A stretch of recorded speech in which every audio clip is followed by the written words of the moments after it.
তফসিলি জাতি কল্যাণ দপ্তরের উদ্যোগে আগরতলা বিধানসভা ও সচিবালয়ের সামনে সংবিধান প্রণেতা ডক্টর বি.আর. আম্বেদকরের মর্মর মূর্তির সূচনা করলেন ত্রিপুরার মুখ্যমন্ত্রী মানিক সাহা। উপস্থিত ছিলেন বিধানসভা স্পিকার বিশ্ববন্ধু সেন এবং তফসিলি জাতি কল্যাণ দপ্তরের মন্ত্রী সুধাংশু দাস সহ অন্যান্যরা।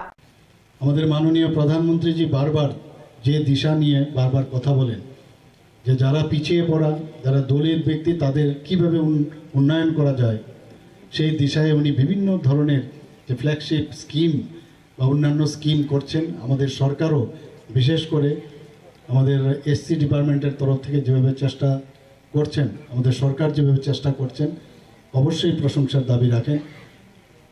এবং এটা একটা, আমি বলবো যে সামাজিক একটা আন্দোলন।